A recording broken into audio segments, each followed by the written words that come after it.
Thank you. This is a meeting of the Civic Panel of Stirling Council.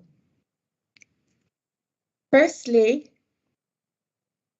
a brief statement of the protocol to be followed during this remote meeting. The meeting is being broadcast live on the Council's YouTube, and a recording will be available for public viewing following the meeting. Members and service managers should activate their cameras. Your microphone should be switched on when invited to speak and switched off when you have finished speaking. Please use the raise hand button to indicate that you wish to speak and lower it when you have finished speaking. Officers should introduce themselves by confirming their name and role before speaking for the first time on any item. I'm now going to ask the clerk to the committee to carry out a roll call of elected members present. Michelle. Thank you.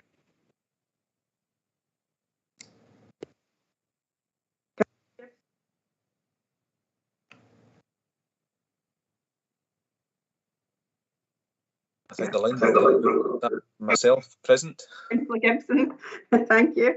Councillor Houston. Present. Councillor McGill. I'm here. Provost Simpson. Present. And Councillor Tolamash. Yes, I'm present. Thank you. Thank you. Do we have any apologies or substitutions? Apologies from Councillor Dodds and no substitutions. Thank you. Do we have declarations of interest? No. I have no. Provost, I wonder if I should just record that I'm a trustee of the Smith Museum. Ah, yes, as am I. So that's the same for both of us. And as I am. That's right. So three of us are trustees of the Smith. I have no urgent business to bring forward. We have two sets of minutes to agree for accuracy. The first is the minute of the meeting on the 23rd of September. Do we agree? Minutes? Agreed. Agreed. Thank you. The second is the minute of the special civic panel held on the 14th of December. Do we agree the minute? Agreed. Agreed. Agreed. Thank you very much. We now move on to item 5 on the agenda, which is the Makar progress report. And can I ask Crawford Bell to introduce this item? Crawford? Yes, thank you, Convener. Good morning, panel members. Crawford Bell, Community Development Manager, Economic Regeneration and Communities. It's a pleasure to bring this report to you this morning. It's the first report on the work of the Stirling Makar, and you'll see Laura Fife, who is a Stirling Makar, joins us today as well. It provides an update on the Makar's activity and also the collaborations and work that has been done through this post.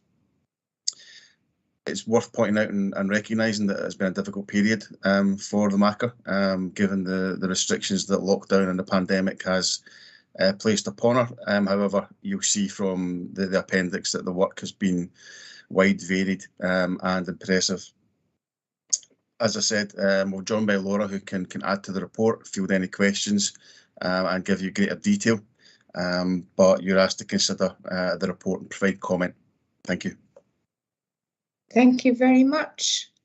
Laura, welcome. Very happy to have you here at this meeting. And we have a very comprehensive report from you, but would you like to add some more to it? Certainly, it's been a really interesting year, as we all know. But I think my experience in working with people online, I think has really helped, and my experience with social media has been a boon to the role, as has my connections, as have my connections with creative organisations across Stirling. So the very first thing that I did as Stirling Makar is I wanted to listen to what Stirling's poetry community and those who are interested in poetry, whether it's performing or writing or reading poetry, wanted more of. So I did the consultation and learned from people a little bit more about what they want from the poetry scene in Stirling and from myself as Makar. And predominantly what people wanted were opportunities to perform, which is quite difficult, or to go and see live performances of poetry, which is quite difficult during a pandemic. But I've done what I can to try and facilitate that. They were also very interested in having learning opportunities and opportunities to submit their poetry, to learn a bit more about poetry as well. So I've hopefully, I've done some of that. In terms of, I started up a poetry group, so a poetry feedback group for people who have a little bit of experience with poetry and just need that little bit more of a push and a little bit more incentive to submit their poetry to competitions and literary magazines internationally. So that's been going really well. It's just a small group of about 5 or 6 people, which works very well in terms of giving each other feedback. I've also started back up the Poem of the Month, and we have those queued up and teed up until summer now.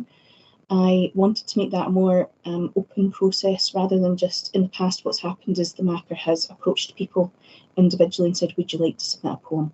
Would you like to give me a poem and to put up on the website? I have opened that out to people generally and asked for submissions. So that's given us a wider scope of poetry. So we've had poetry from people who perhaps haven't been published or haven't been published that much, but also poetry from brilliant Scottish writers. So I'm doing my job to raise the voices of Stirling poetry as well. So brilliant Scottish Stirling writers such as Andrew Gregg from Bannockburn and Billy Letford from the Raploch, the two of the biggest names there. And I was very glad to have them up on the website and on social media. Because I'm on the board of the Scottish Poetry Library, I've started. I had the opportunity to discuss with the head of the Poetry Library, Asif Khan, the chance to meet up with other city makers from around the country. So we meet up now on a monthly basis to discuss what makership is, what the role of makership can do, and potential opportunities. So there are the 2 Glasgow makers, Niall Gallagher and Bill Herbert as well from Dundee, Alan Spence, and now Hannah Lavery too, as well as Jim Herbert as well. So that's on a monthly basis to discuss that. Discussions with various people around about, people who've come to me for advice on an informal basis about poetry, about being more involved in poetry in Stirling and what's going on. Perform my own poetry. I'll perform my first Makar poem to you guys today, if that's okay with yourselves. And I've also collaborated with Go Forth to promote Stirling local businesses, independent businesses, and composed a poem for Go Forth and for those businesses. And worked with Creative Stirling, the Stirling Photography Festival, the art collection at the University of Stirling, and for Poetry Day asked for submissions of small poems, tiny poems. So we had a great engagement from across the world. We had quite a few entries from America as well. So trying to promote Stirling, the Stirling poetry scene, and get engagement internationally in the Stirling poetry scene has been really, really interesting. I've been involved with the Stirling Food Partnership to learn a little bit more about that. That's something that I want to write more poetry about, just how much Stirling's communities have supported each other and how much support there's been within those communities over COVID, the COVID pandemic. I've written a couple of Scottish Poetry Library blogs. I did a Remembrance Bridge event in which I went and stood on Stirling Bridge and read my Remembrance Day poem and broadcast that live on Facebook and asked people across Scotland to read their own Remembrance Day relevant poems. And most recently, I was heavily involved in the Stirling City of Culture bid as well, and what started from a very small conversation about how can we involve poetry in the culture bid.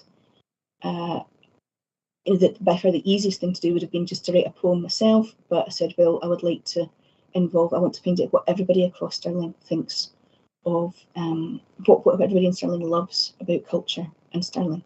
So I said, why don't we ask people to submit 25 words each for a collective poem, and I then stitched that poem together, and it was broadcast on the BBC and STV, and was projected up onto the Wallace Monument. And it's now these words from Stirling, from people across Stirling, are on the back of the culture bid document that was submitted just a couple of weeks ago. So that's a few of the things that I've been up to as Stirling Makar, and I will read to you now my first poem that I composed, official Stirling Makar poem. I would like, just before you do that, Sure. I would like to see if anybody wants to ask a question about your report. Alistair. Councillor Thomas. Okay, thank you, Camina, and thank you, Laura, for your report there. It's very exhaustive. It's great. I wanted to ask you about your, the social, the media part of what you're doing, because I think this is an opportunity to bring, the poetry to people who don't really, they do, exhume me the poetry. So what kind of feedback, have you had from doing that? I would say quite a lot of the engagement has been from people who know the poets. By far the biggest engagement has been with Billy Letford's poem that I had on as Poem of the Month for December. And sharing that, I'm very careful to share it not just in writing groups and people who already engage, but working with libraries, and libraries help to promote it. But I also share it in areas on Facebook and on Twitter. Well, on Twitter you just put it out there, but I connect in, I tag in other people, and on Facebook I share it in various different Stirling Facebook groups, so that I'm exposing people to poetry in a sort of gentle way. And because Billy is a very well-known and well-liked person in Stirling, a lot of his family were engaging with that, and that helped get the poem out to eyes that wouldn't normally have read poetry. Just some feedback to you then, Laura, that the people who have spoken to me about your role, who I wouldn't expect it to have spoken to me, so it's getting out there. So that's a bit feedback to you. I'm very glad. Thank you. Thank you. Councillor McGill. Thank you. I was really delighted to read this. You've been certainly very busy in a very challenging year. So my question really is, so growing up, I mean, I love poetry, and however, growing up, me and my friends, all a wee bit scared of poetry because we didn't really know an awful lot about it, wondered sometimes what it meant. So have you got any insight or any kind of how would a lay person, for example, learn a bit about poetry without going and doing a formal course like you would maybe do at university or something like that? Because when, if you just read the lines on a page or hear somebody speak, you get one image, but once you've looked into it and studied it a wee bit more, you get more images and more kind of understanding of it. So just where would you direct people to get that? First of all, I've got a lot of empathy, a lot of sympathy for people who find poetry quite intimidating or quite alien to them, because I grew up in a working class household who and we read lots and still read lots, but it was novels it wasn't so much poetry, and it wasn't until I really engaged with poetry with Edwin Muir's The Horses, when I was studying it for my standard grade years back, that I suddenly realised the power that poetry has. I think what poetry is and what poetry does, and the academics have written about this for centuries, but ultimately it's about engaging us in an emotional way, engaging our emotions and helping us think about things or become aware of things, think about things in a slightly different way than we would have done otherwise. And it doesn't need to be complicated at all. And I think it's a sign of a good poem that you can go back to, and it unfolds itself more and more. You get more and more from it, as you'd said, Councillor McGill. So the best way, I think, to engage with poetry is, if you're not a reader, then spoken word performance.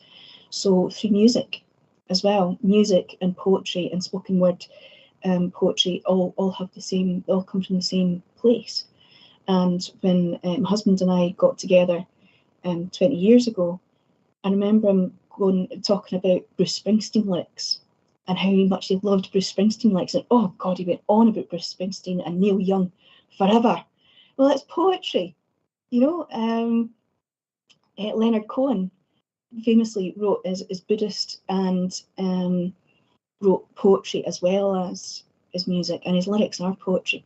So music, first of all, rap and R&B and spoken word are all very, very similar in that they use rhythm and rhyme as well.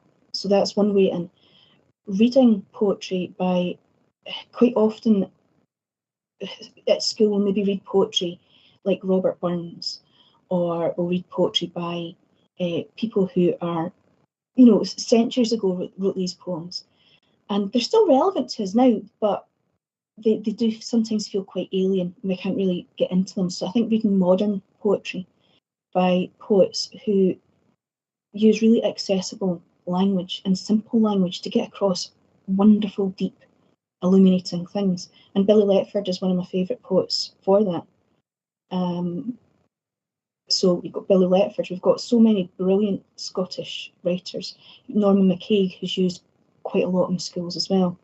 So thinking about that and going to your local libraries and asking libraries, nursery rhymes, we've all engaged with poetry since we were eeny weeny, you know, so these are all poems and there's no reason why they can't be enjoyed by people. Yes, and I think that long ago, when the written word was not so readily circulated, in rural communities probably, mostly, poetry was their way of preserving their history, and it was the spoken word that was handed down from father to and mother to son and daughter, and children. And so I think its importance can't be underestimated. Councillor Houston, you have a question.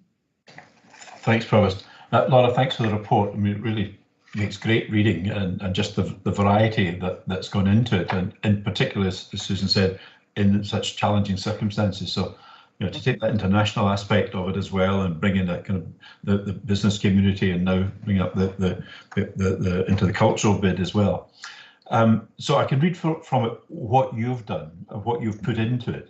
I wanted to ask about just the kind of, what has the Makarship done for you? Has it broadened your outlook, given you something else? Is it because you've done a lot for Stirling and the cause of poetry?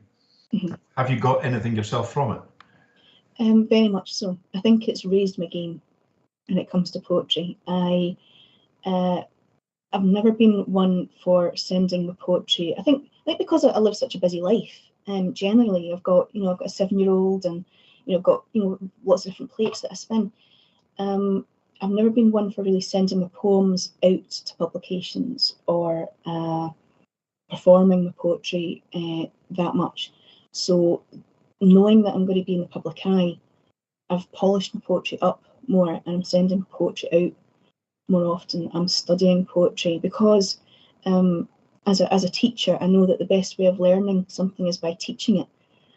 And so because I know that I'm going to be helping other people with poetry, I've engaged much more with it. I mean, I already engaged with it a lot anyway, because it's something I'm passionate about, but on a much more dedicated basis, which has brought so much more to my life, I would say, as well. It's given me the chance as well. I think the Makership has acted as a lightning rod for things. I'm not sure if the culture bid, if Team Stirling would have approached somebody in Stirling to be a part of the culture bid if it hadn't been for the Makership being reintroduced, and if it hadn't been for the work that I've already done with Team Stirling and ArtLink Central. So the chance to work with so many people across Stirling, to read, to be trusted with their words, to put those together into a collective poem was a great honour. Never mind to have it projected up onto the Wallace Monument and interviewed about it on the BBC and STV. It was terrifying, absolutely terrifying, but it was wonderful. And I don't know how on earth I'm going to top that in my poetry career, to be honest. So yeah, it's brought a lot. So thank you. Thanks very much. Thank you. Well, you've brought a huge amount to the life of our city and rural communities. Would you like to read us your poem now? Oh yeah, of course. Yeah, as a teacher and a poet, just give me the chance to make my voice heard. Okay, alive. We stand upon this earthen rock, volcanic, its heat long cooled. Before us, ochels roll along their line, behind us graveyard stones and strata, and the fourth curls shining into the distance. Castle closed, city hushed. Underneath our fingertips, this wall crumbles. Take a step out of time. Feel layers of history swell below our feet. Watch the rain fall, catch drops on our tongues and taste the sky. Feel stories wash down cobbled streets. Stand tall on the hill with heroes and fools against the pull of gravity.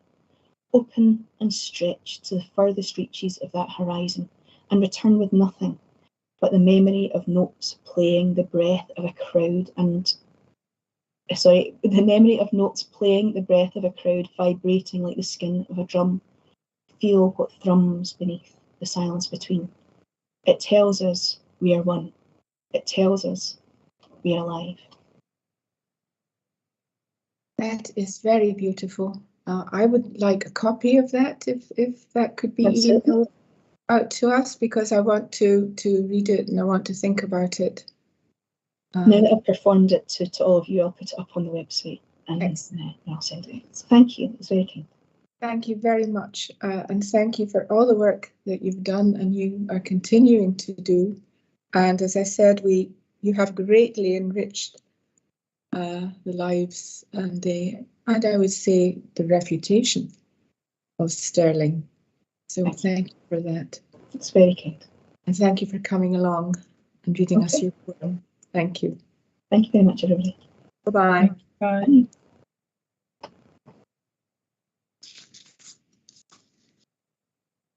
Now we are moving on to the next item, item 6, the Common Good Public Consultation Update. And I believe Gordon Laurie is with us to give the report. Morning, convener members. Gordon Laurie, Team Leader Estates and Commercial Property. This is an update paper to advise members on the outcome of our consultation on Common Good and Common Good Asset Register. As members will be aware, the Community Empowerment Act Scotland 2015 requires councils to hold an online register of common good assets. Part of the process required is to undertake a public consultation to allow members of the public to feed in and suggest assets which they consider should be included on the common good. Our consultation ran for 12 weeks, completed on the 14th of December 2021. We had 74 participants submitted suggestions for Common Good Register, of which we have 68 assets that we are going to consider. The actual consideration of those assets will take the form of primarily investigations of title deeds and borough minutes where required. As you will be aware, there are certain criteria which assets have to fulfil in order to be considered common good. And where we have assets which are land or property which have title deeds, we will investigate those. Where there are no title deeds, for instance, statues, drinking fountains, that sort of thing, we will investigate the borough minutes or the relevant borough to see if there's any information there which will allow us to identify it as common good or not. The intention at the moment is to put a common good register on in the near future with the properties which we are sure that are common good at the moment, and we will work on that register and add assets on as and when we complete the investigative process. It's important, I think, just to understand that the actual common good register itself is not a closed document. We're not closing off any suggestions. And since the end of the actual consultation process, I've received a number of inquiries, people wishing to feed into the process, despite the fact the consultation is finished. And we're encouraging those people to advise us of the assets they wish to be considered. We will investigate them as we will investigate the others. And we will basically continue to add assets onto the register as and when required. And we will in the future. Any further suggestions going forward, we will certainly include those. Okay. Thank you. Questions to the officer?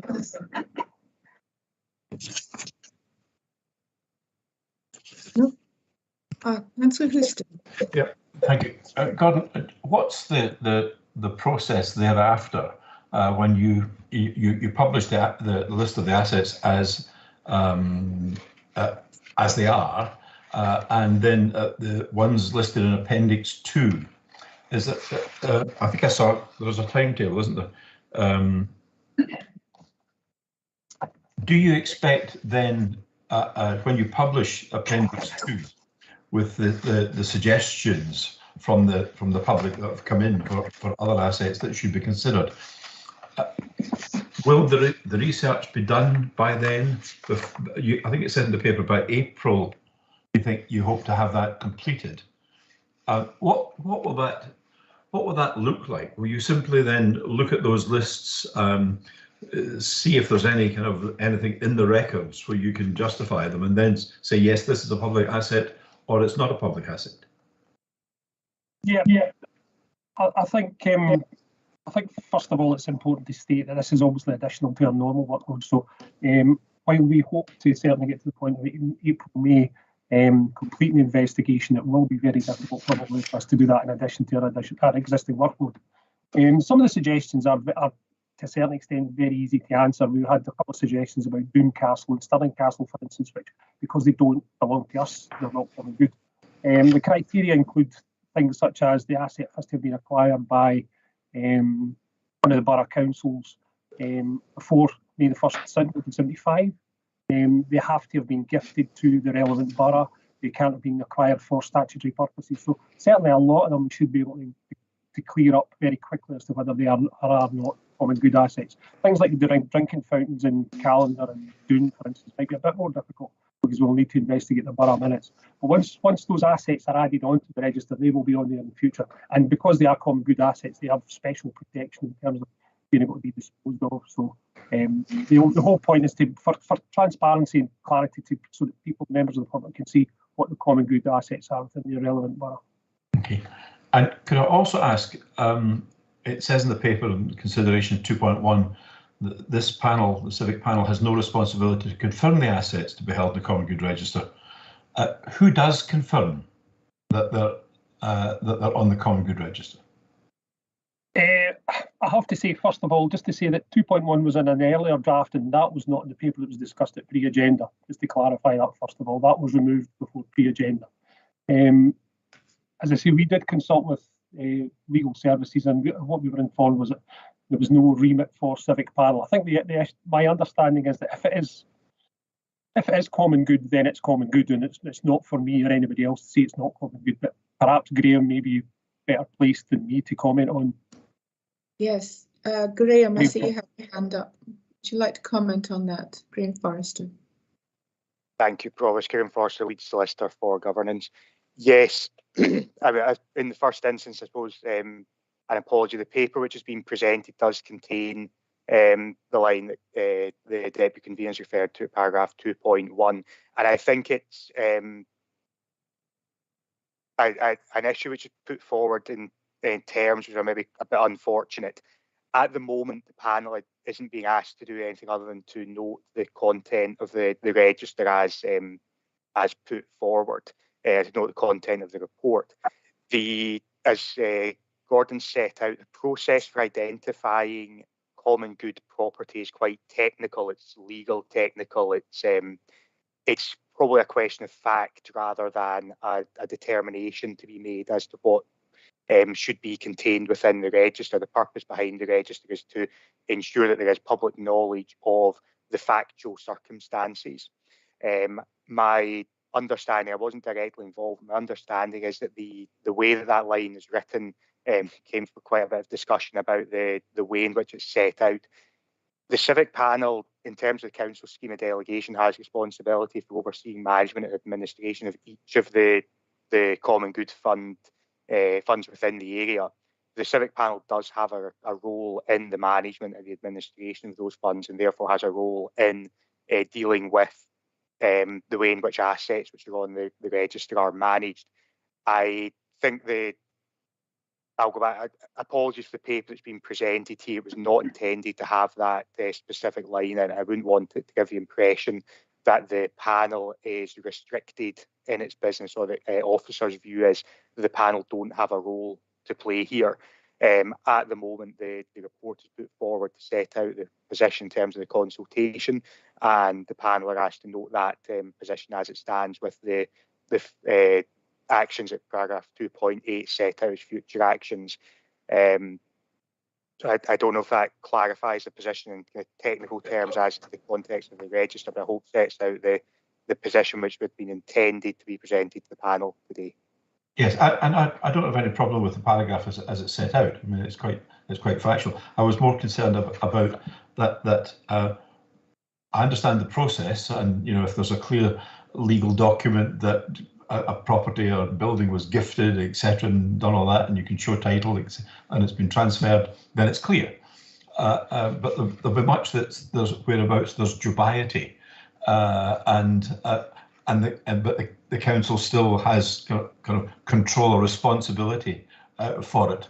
But there'll be historical and anecdotal evidence in towns that says actually this is Ibeen, and where does that then go?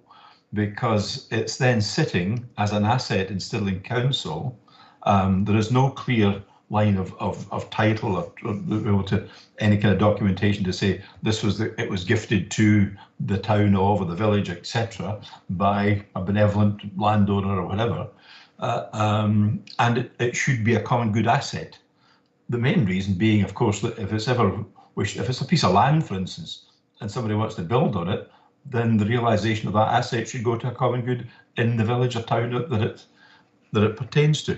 Where is that decision taken? This was more I was concerned about. I wasn't trying to make a grab for the Civic Panel to do all this work. It's just how do we deal with those ambiguities? Gordon may want to expand upon this a bit, but my understanding of the general process is the existence of common good the common good has existed for a considerable period of time. There's always been a degree of uncertainty around exactly what would comprise the common good in any specific area. The policy intention, I think, was to try to clarify that position, to make it more open and transparent as to what is contained within the common good. The requirement to carry out a wide public consultation, Gordon's described just how wide the public consultation has been, the time taken to do it, would be intended to hopefully clarify a lot of those circumstances, to bring out into the open differing views on particular potential assets. I maybe allow Gordon to fill in more detail on this if he wants, but my expectation would be if the council took a view on a particular asset and somebody else believed that there was a different view which should be preferred, it would be challengeable. We would need to work out the exact process for that. But I think the consultation exercise and the public production of a register is designed to try to to bring those differing views out into the open and allow for a, where possible, a kind of agreed outcome to be identified. Thank you. Gordon, I see you have your hand up. Do you have something to add to that? Yes, thanks, Convener. It was just to say that the assets that we are considering and we will consider are assets which belong to the council, which we have a title for, and we will look at those. The title deed will be our main concern. After that, it will then be borough minutes for things like, as I say, statues, drinking fountains. That it may be then there are certain areas in Dunblane, for instance, which we do not have title for, but which you could argue are for the good of the people of Dunblane. That doesn't mean to say they're common good, but they don't belong to the council, but they are for the good of the people. Another example would be Ladywell Park in Bannockburn. It's for the common good, as in the good of the people, but it's not common good in a technical term, and it doesn't. Bannockburn wasn't a borough. So I think, you know, if there was an area of land which didn't belong to us, we would look at that. And if we have no record of ownership, it can't be common good. So we are really only looking at the assets which belong to the council. If somebody can suggest an asset that belongs to the council and we can investigate the title deed, that's fine. But as I say, there are areas along the river in Dunblane, for instance, we have no title for, which you could argue are for the common good because people enjoy walking up and down it, but they are not technically common good in terms of this process. Thank you. Councillor Thomas, you have a question. Okay, thank you, Convener. It's a little bit like Graham's, but slightly different. One is, when you did the consultation and people fed into the consultation, did you explain what the process was? So, because it can get, okay, the legalities here. And the second question is, if there's an asset that at the moment the council is, okay, the owner and has the titles and it belongs to the council, whilst this process is going on, will the council, if a person came and wanted to purchase that asset from the council, would the council enter into that transaction before this process is completed? Thank you. As regards to the first question, there was guidance notes attached to the consultation, so people could download a full explanation of what constitutes common good, the criteria we're measuring it against, and the process to take it forward. I can certainly pass that on if any members wish to see that. I could send a copy of the guidance notes to be sent. Certainly, if there was anybody approached us to acquire any land or property which we consider maybe common good, we would not progress that until the full investigation had taken place. And you know, any disposals, we would do a full title check before we dispose of any asset, just to make sure that that wasn't the case. So I can assure you that would not happen. Okay, thank you very much for that. Thank you. Are there any further questions? No. I note from the time scale completion dates that there will be a legal review in April, an elected members briefing in May, and a financial review and developing a financial strategy in June, which means I think that this will not be within the life of this administration. Yeah. So can I just thank you for your report and wish you well in the completion of it.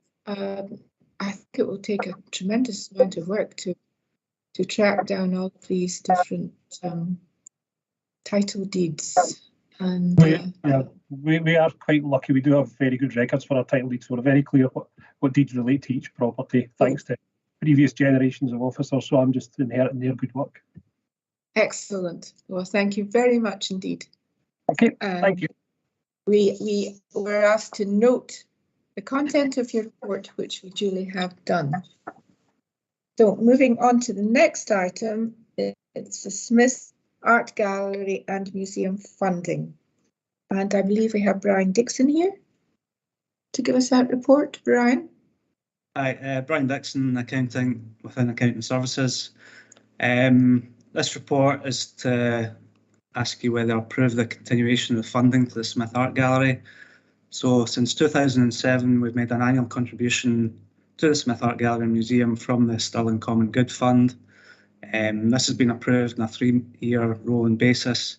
In 2014, it was increased from 5,000 to 7,000. and has been £7,000 since. The director of the Smith Art Gallery Museum has sent a report, and which is attached to this report, which details all acquisitions that have been made from this funding. Within Stirling Common Good Fund, there is a healthy balance in there, and we do earn 16k annually from the property investment income. So that more than covers the maintenance for this property maintenance income, and it would easily cover the contribution to the Smith Art Gallery as well. Right. Questions to the officer?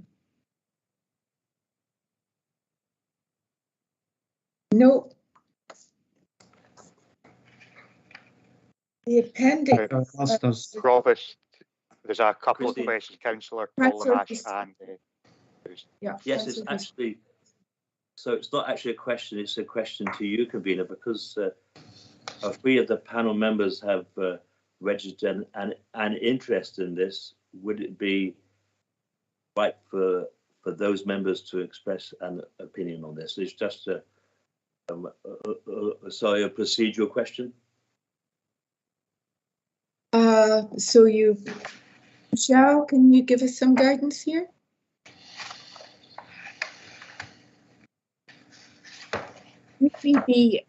Should we be expressing an opinion, and should we be approving the continuation of the annual financial contribution as members of the Smith Trust? If you could just give me a minute, and I'll look up the guidance for you so I can give you an accurate answer. Thank you.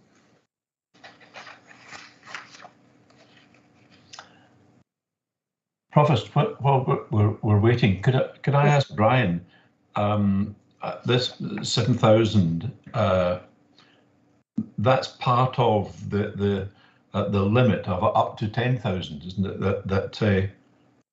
That the Provost panel is allowed to allocate. Am I correct in that? Yes. Okay. Now I think I read somewhere those other outgoings from the panel.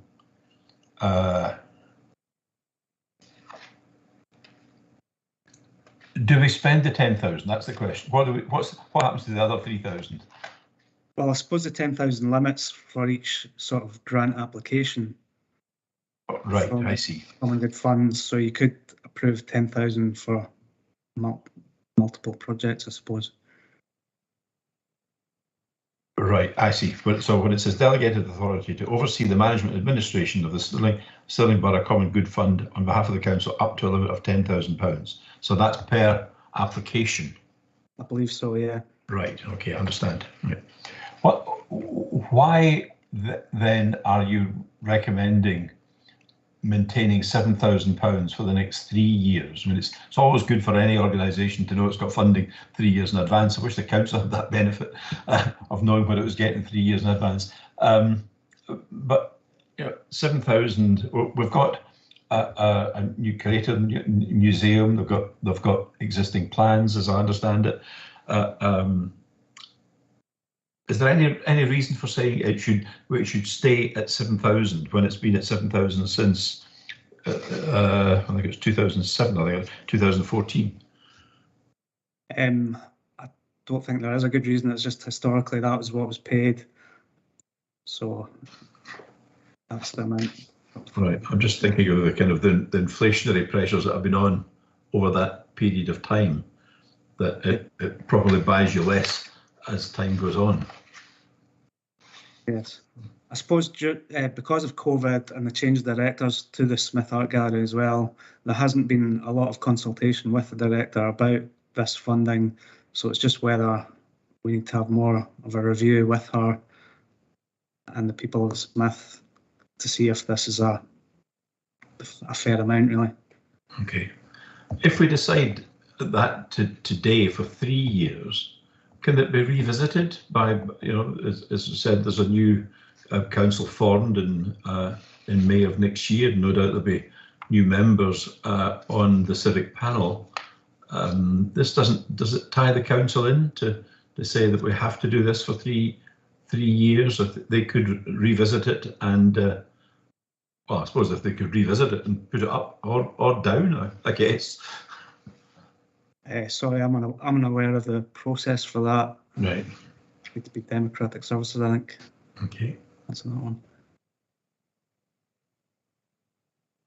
Michelle, have you got some advice for us?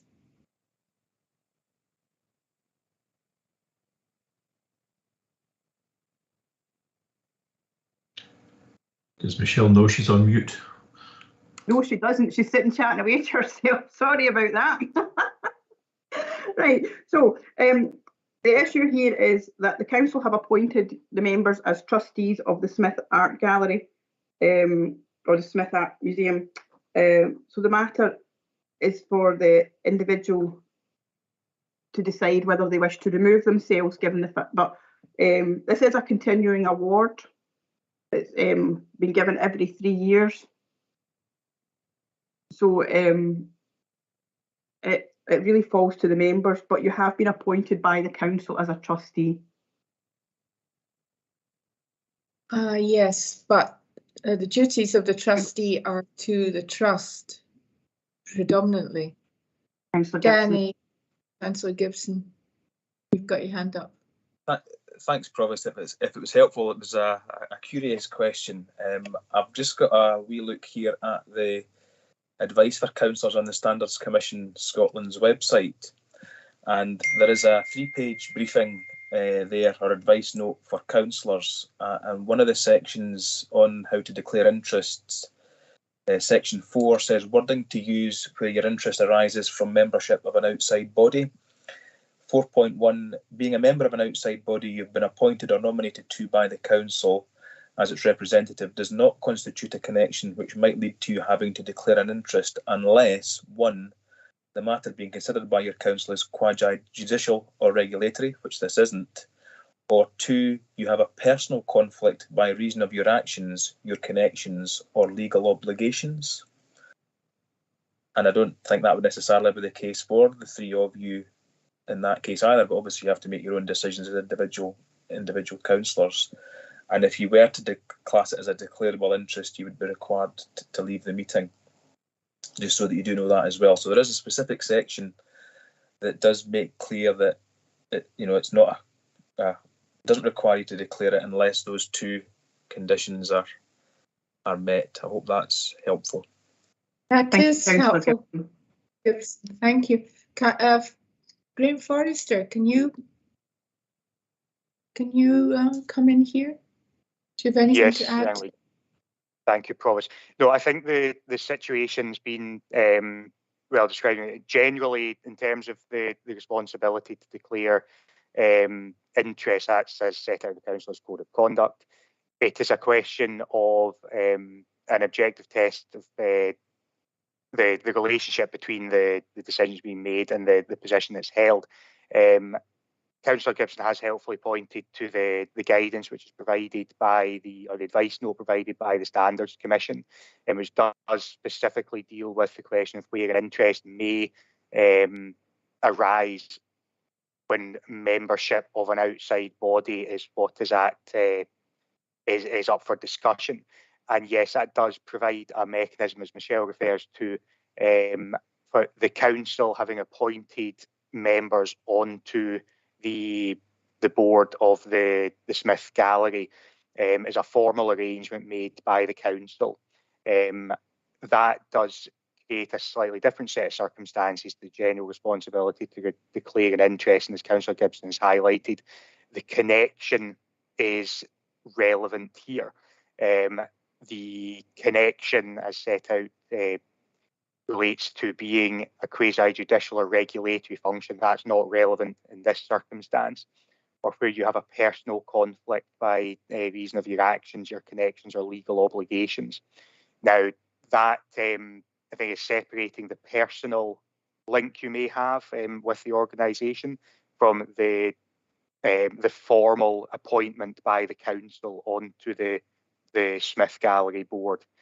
I it is always, and this is a bit of a cop-out for the officer, but it is always a question for an individual member to determine themselves in terms of the code of conduct. My advice to you would be that the formal appointment by the council onto the board of the Smith Gallery provides a mechanism for you to take part in the decision which is presented to the Civic Panel today. The advice note by the provided by the Standards Commission does not highlight anything which would prevent you from taking part in a decision today, unless you, as an individual member, consider yourself to have a personal conflict. That's very helpful. Thank you, Councillor Gibson, and thank you, Michelle, and thank you, Graham. I think that this means that we can safely take part in the discussion and in the decision. And that is what I intend to do. And can I ask if my fellow trustees are content to do that as well? Yes, indeed. Happy to do so. And Provost, if it helps, I'm happy to move the recommendation contained in the paper. Yes, I'm happy to continue, and I would second that. Thanks. Thank you. In which case, we approve continuation of financial contribution being made to the Smith Art Gallery and Museum of the sum of £7,000 from the Stirling Common Good Fund. Thank you very much. We now move on to our last item, which is the Queen's Platinum Jubilee, whether or not we should light a beacon to celebrate that event. Who is going to introduce this item? Graham, it's yourself, is it? Yes, thank you, Provost Graham Forster, Lead Solicitor Governance. The council has been invited, along with a wide range of other organisations, to take part in the Queen's Platinum Jubilee celebrations in this year by lighting a beacon. As noted in the paper, the Queen's Platinum Jubilee is marked on the 6th of February, but there are celebrations which are focused around a period in June this year. On the Thursday, 2nd of June, there is a planned celebration with the lighting of beacons across not just the United Kingdom, but also overseas territories and dependencies. And Stirling Council has been invited to take part in that process. The proposal in the paper includes to allocate a sum of up to £5,000 from within the civic budget to facilitate this celebration, and a delegation of authority to the Chief Officer Governance in consultation with the Provost to determine spend from within that allocated sum. As set out in the paper, the intention would be to have a beacon lit at Stirling Castle. There are a number of approvals which would need to be in place for that to take place, and those would need to be worked through with the owners or managers of Stirling Castle, which is Historic Environment Scotland. But the intention would be to site the beacon at that location. That's something which the council have done before, so there's precedent for that to take place, and a mechanism which is worked through between the council and Historic Environment Scotland previously. So it's expected we should be able to do so. I say the council has taken part in beacon celebrations previously on a number of occasions. That's provided some financial background. So contained in the report at paragraph 2.5, there's some general information on previous costings for similar celebrations. Given set out paragraph 2.6 that the council will be moving into pre-election period and a local government election, to facilitate the activity which would be needed to produce an event, it's proposed to delegate the detailed responsibility for the event and for the allocation of funding from within the £5,000 proposed sum to the Chief Officer Governance, as we will have a change potentially of membership during the period, and the particular celebration will follow quite shortly after the appointment of new members. And so therefore, to facilitate the decision making around that, the proposal is to delegate the responsibility to Chief Officer Governance in consultation with the Provost. The sum of £5,000 I've proposed as a budget for the event at this point. It wouldn't be an intention to spend that sum of money. As set out, our 2.5 previous events have totalled around £2,500, but are now 7 or 8 years in the past. So to account for a bit of inflation and to ensure that there's enough space within the budgeting for the event for it to be organised and provided in June, I'm proposing to the panel that the sum of £5,000 be allocated within the civic budget to facilitate that. Any spend which was not required within that budget would remain within the civic budget for other uses. I think the background to the event is set out at quite considerable length in the attachment to the report, which sets out some of the celebrations that have occurred in other locations and previously, some of the kind of functional elements of the event. I'm happy to take any questions, but as set out in the recommendations of the report, to note the circumstances around this, agree that a beacon be lit in Stirling, agree the sum of £5,000 be allocated from the civic budget to enable the event to take place, and to delegate authority to Chief Officer in consultation with the Provost. Thank you. Thank you very much. I have attended a previous lighting of a beacon at Stirling Castle. I can't remember the occasion it was celebrating, but it certainly, there was a large attendance by members of the public who were very interested in this process. Any questions to the officer? Councillor Talmash. I think it was Graham first. Okay, Graham. Right. Yeah, the hands actually disappeared from my list. I see them on your photograph. You're very kind, Alistair. Thank you. I just wanted to ask where the suggestions come from, because reading through the voluminous paperwork that was attached to it about beacons and the acknowledgements, page 74 and page 82, there's beacon acknowledgements from Scotland. It talks about Hastings, Stirling, Killessie, Tayside and Fife, Edinburgh, Castle, of course, in Edinburgh, Criffel, Indofrees and Galloway, and then goes on in Scotland, Angus, Argyll and Clackmannan, Menstrie Scout Group, and top of Demayet Hill, which I see as a Menstrie. Where has this come from to say that Stirling should be, and doesn't look as though it's been included in the kind of original plan coming from, I suppose, Her Majesty's government? I'm not sure what the front page said, but I myself from the committee. It's a committee that runs this, asking if we would like, if Stirling would like to take part. And I think I forwarded that letter to yourself, Graham. oh, you may have done. No, not you, Graham. Not that Graham. Graham. So, Not it's Thank Graham you. Forrester. Did I put it to you or send a bell for discussion at the Civic Panel?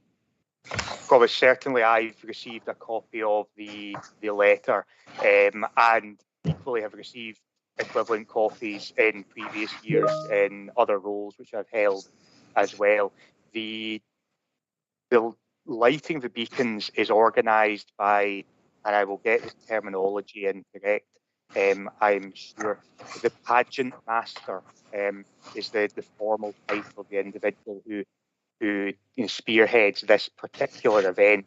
The lighting of beacons has been a regular part of major national celebrations over the last number of years, and I would expect the Stirling Council has been invited to take part on each occasion. Certainly in other organisations I've been working in at the relevant times, the invitations have been circulated widely, and it's a matter for individual organisations, be they councils or charitable organisations or community groups, to determine themselves whether they would wish to take part. There's no obligation set out, but I think there is seen as quite a positive event to take place. Certainly there's a history of Stirling taking part in these events, and I understand they have been well publicly attended and been of interest to the public. So it's a matter for the panel to decide whether it would be a positive step for the area to take part in this, to mark the, I think it's set out in the report, the first Platinum Jubilee of any British monarch.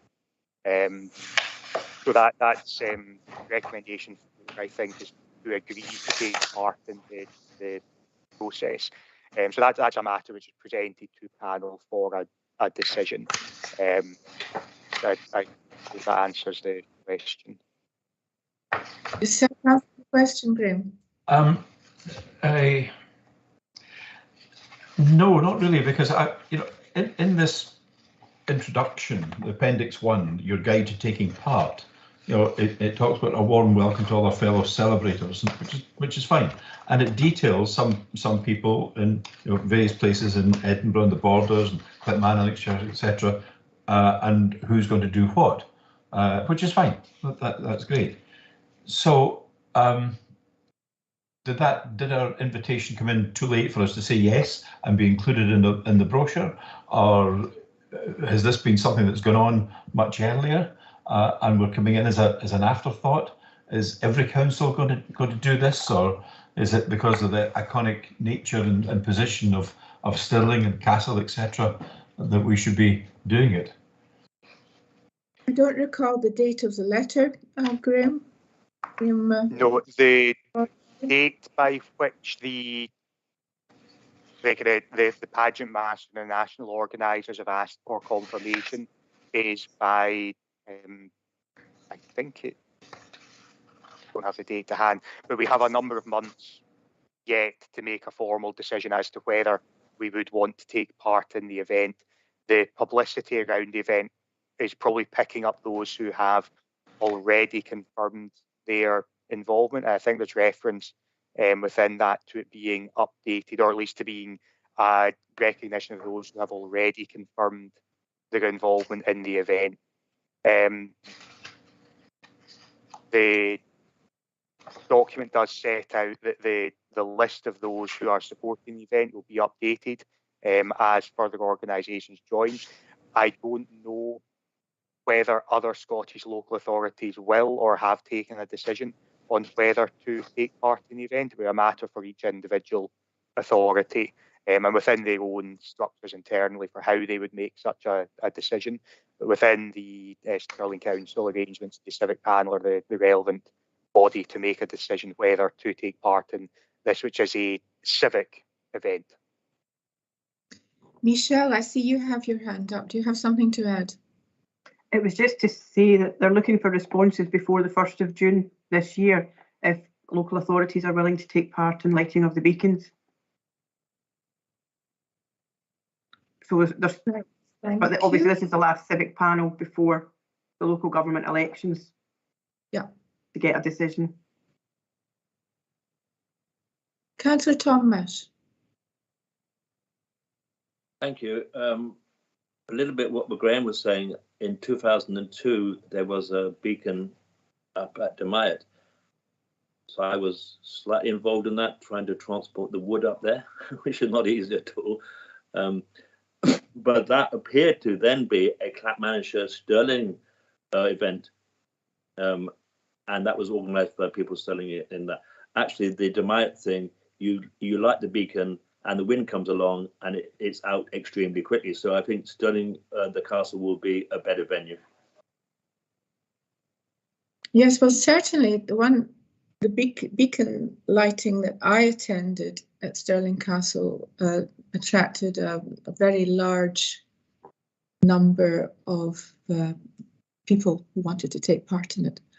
Any further questions or comments?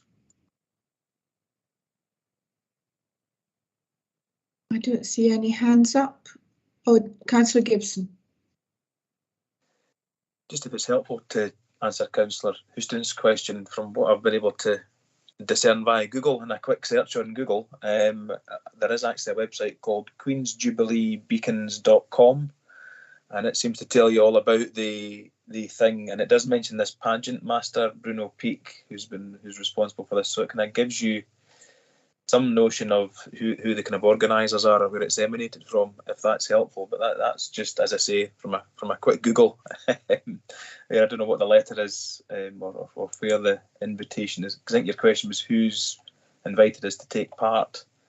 I think it probably is just something that seems to go out from this organisation to all the kind of local authorities and things, is what I would see the route for it's come from, unless you're... That be about right, Graham Forrester? Was that about the case? Yes, I think that's a fair summation. It's a very widely circulated invitation to take part in an event. As said previously, I've received the equivalent invitation within other organisations in my in previous roles. So I expect that it's circulated very widely and also being published on the internet, etc. It would be open to other organisations having explicitly been or having received an invitation to take part to signal interest. I'm sure the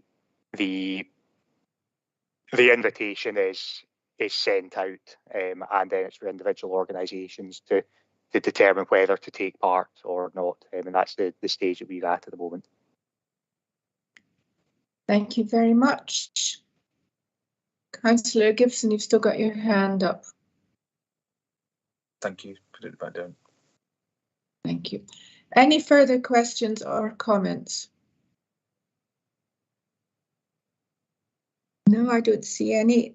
Right, so the recommendations are that we note the Queen's Platinum Jubilee, we note the celebratory events that are scheduled to take place throughout the year, we note the invitation to take part in the Beacons programme, we agree that a beacon be lit in Stirling, we agree the sum of £5,000 be allocated from the civic budget to enable this event, and we delegate authority to the Chief Officer Governance in consultation with the Provost to authorise spend from within the allocated sum to be used to facilitate the event.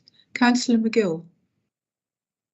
Yeah, sorry to rain on the parade, so to speak, but I would like to record my dissatisfaction with this. I think, given the fact that we've, I know £5,000 isn't a lot of money in the grand scheme of things, however, it still is public money, and given we've been through a pandemic, we're facing the effect of Brexit, household expenses are increasing phenomenally, particularly household fuel. And the public won't know that it's coming from a specific fund.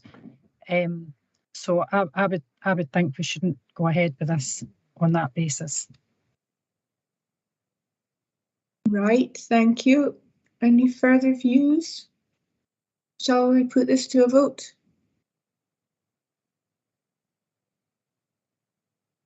I think that's the best way forward. Michelle?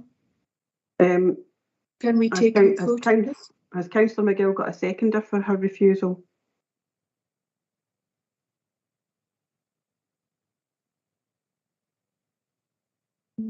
Councillor Thomas, are you the seconder? No, I'm not going to second Susan Councillor McGill's thing, although I do have reservations. I just wanted to expect my reservations. But I feel as the head of state and the head of state having for this that we should do some recognition of that. But I would agree with Councillor McGill that there could be reservations for that. So I just want to express my reservations, but I'm not going to second the motion. Thank you. Right. Is there a seconder for the motion? I don't see one. In that case, we approve the recommendations and we will have a beacon lit in Stirling for the Queen's Platinum Jubilee. And that concludes our business. Thank you all for your participation. Thank you. Okay, thank you, Provost, for leading. Thank you, in